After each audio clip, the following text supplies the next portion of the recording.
This is the real way we do it. Guys, this is how you travel. You know, you grab the napkin, you grab the French thing that tastes like fantastic heavenly goodness with cherries, and then you just eat it while you go.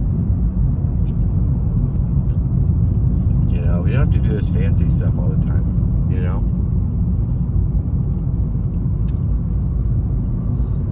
Get it on the run, guys. Because I'm a man on the run. Testimony against you elsewhere. Right. Next movie. Mm-hmm. And so he's getting his projects back. Right. And that's ultimately what.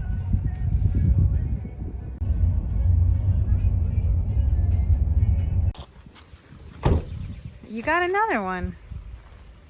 Yeah, you always get two, you know. The nice thing is I always order one for my wife, and she never eats it because it's got gluten in it. So I'm like, well, don't want to waste it. Isn't he the best? Always thinking of me. What'd you get? So it's like this is more like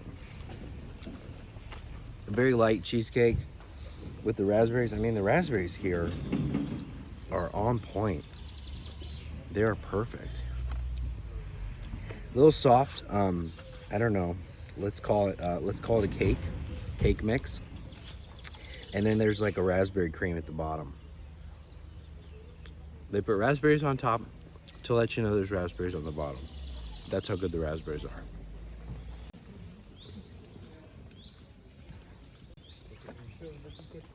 Thinking about that. Welcome to Chateau Chenonceau. Chenonceau. I think. That sounds Asian. Chenonceau. This is how you spell it. I call it Chenonceau. Chenonceau. Wait, let's wait for it, okay? Bear with me. Hang in there. Let's listen to it together, okay? Let's listen. That's pretty close. Chenonceau. Chateau de Chenonceau. A little bit more nasally. Chateau de Chenonceau. Chenonceau. Yes, so we're here. We're really excited. It is one of the most beautiful chateaus in the area. Very, very expansive grounds as well. There's lots of activities. And so we are like literally thrilled to be showing you around yet another chateau. Like, this is what you do when you're in the middle of France. You just go around and you spend your days having picnics and viewing chateaus, because why not? Pourquoi no? Let's see, what can I tell you about this? Not much yet. There's a labyrinth maze over there. There's the building over there. We got our tickets online well in advance because we did not want to miss out on this one. And if you haven't yet, check out all the other chateaus that we visited this week, and we will be visiting at least one more, so very excited about that. So if you were to come on a day trip from Paris, they would take you to two chateaus primarily. This is one of them. Chambord was the other one. So this is roughly right in the middle in between Tours and Blois. So it was about a 40-minute drive for us, and we're halfway back to Tours. So we just crossed a moat, and looks like there's a lot of fun moats. I think there's a water feature in this chateau. It was built over the water. I might be mistaken, but let's go find out.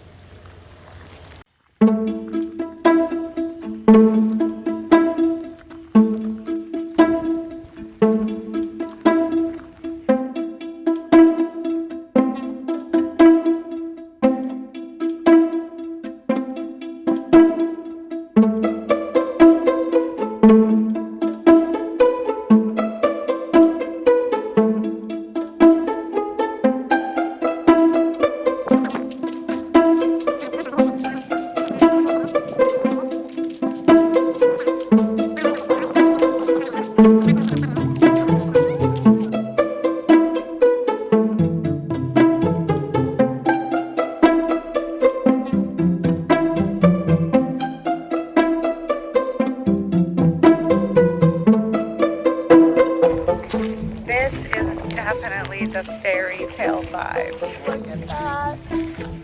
Oh, so cute. And there's a little well over here.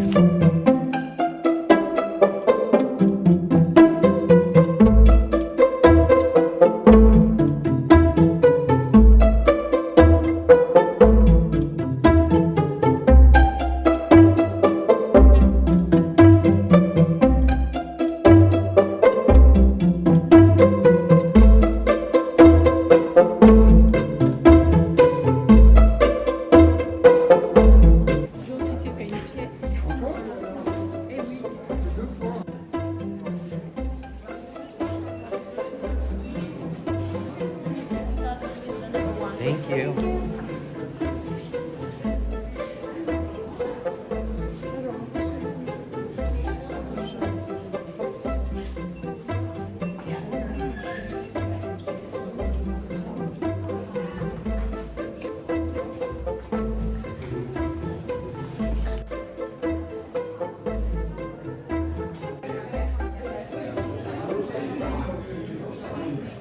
So the guards would stay in here to be right by the front door just in case there were any problems.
A ballroom.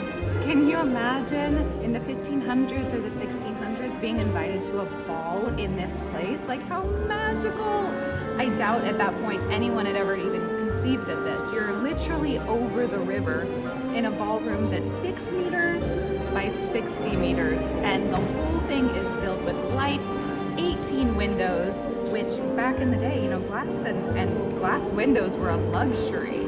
So it really is a special feeling and very magical, and I try and put myself in the shoes of the people that were here at the time experiencing it in comparison to everything else they may have experienced, and it just amazes me how grand and unique and enchanting this place would be.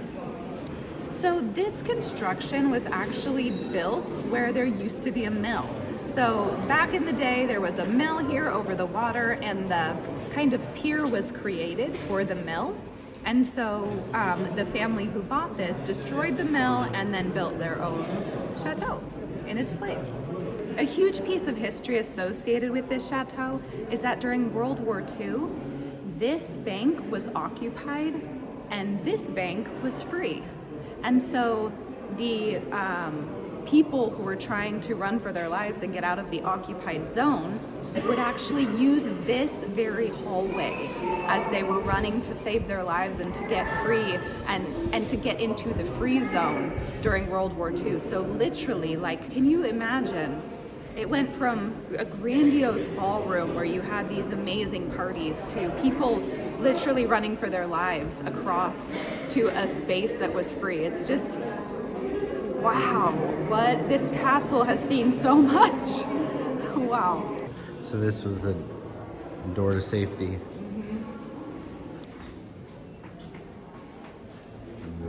It's going down, down, dee dee dee dee dee down.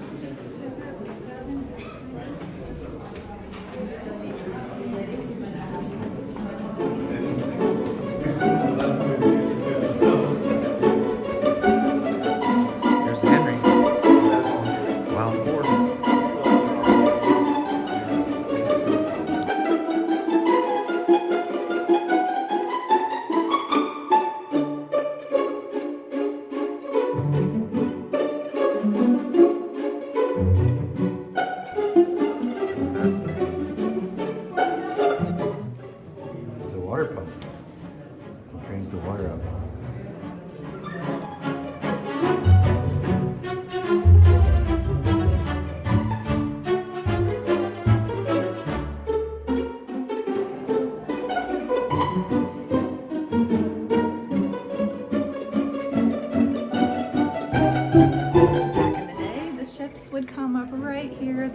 right here. There's a little tiny strip of land and they drop off fresh produce, which is helpful. So this chateau is helped out in both World Wars. During World War I, the kitchens were actually equipped to be a hospital for soldiers. My goodness, how much has this castle seen and helped with? That's incredible.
Welcome to life in a fairy tale.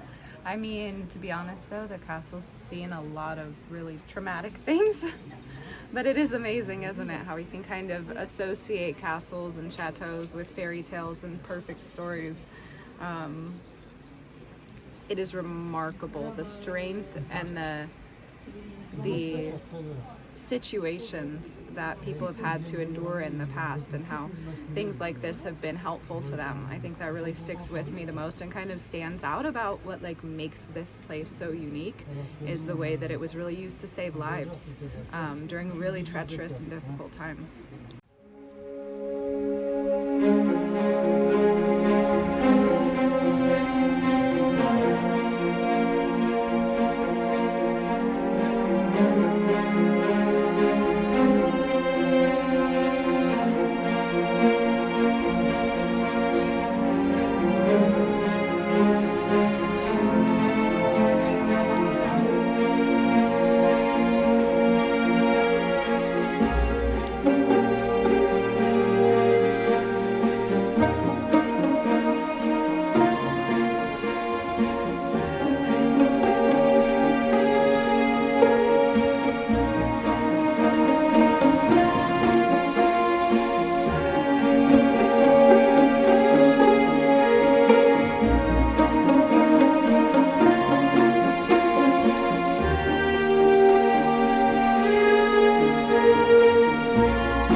Condensed, but way bigger than I thought it was going to be walking up to it. So many different rooms and so much history.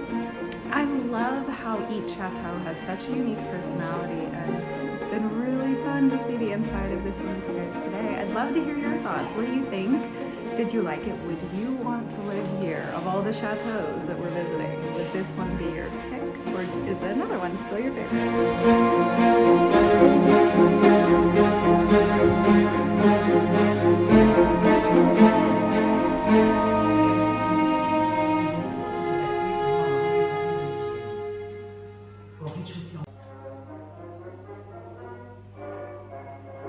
Chenonceau accueille à la pêche, tout simplement.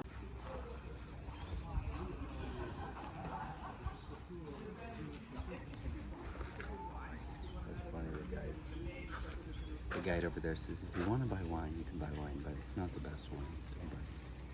Oh yeah. I had to guess it's some kind of crest. Comes up in black. And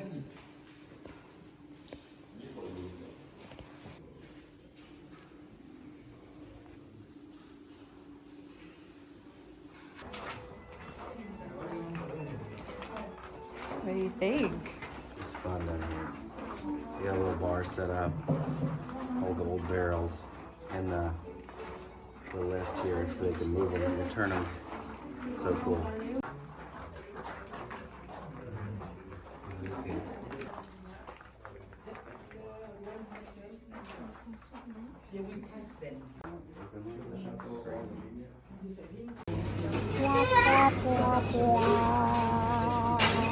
That would have been fun.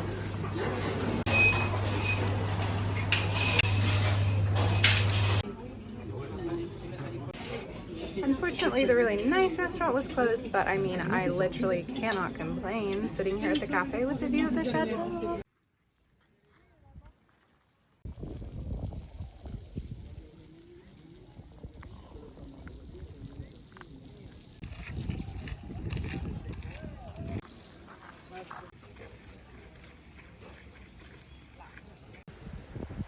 Look at that. All right.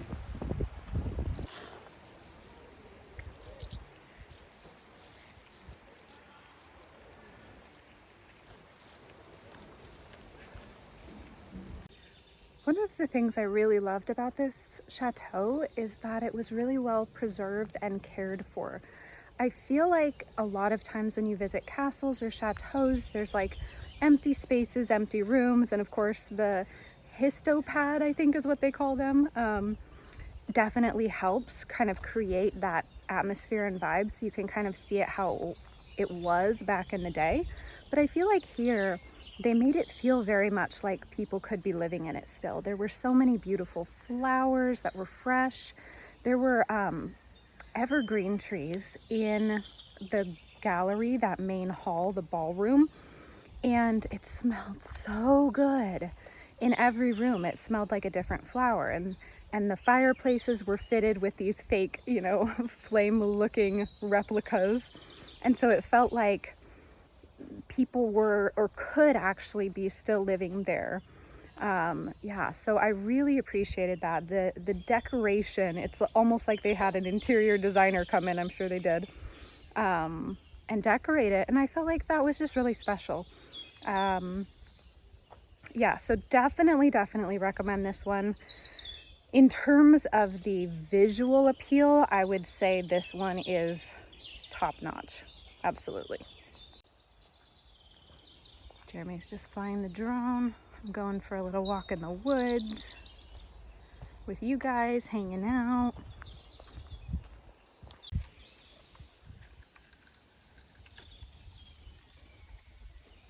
Here, fishy, fishy, fishy, fishy. He's like Wow, cleaning his yellow belly off. belly. The bot feeders. Showing off for you. Wow, hello. They're like, thanks for being a vegan. After seeing the chateau, it makes me want to just communicate the appreciation that we do feel for being able to travel and seeing these beautiful places, and obviously showing you. We're very fortunate and we're very thankful. Every day we're just wowed by the world and by people and culture and our opportunity in life, comparatively speaking to some of the other things we've seen. And so I just wanted to express that, because it's moments like this and places like this that should bring out that appreciation in you, and you should seek those too for yourself. And maybe it's something small, something local, and maybe it's something in the middle of France, far away.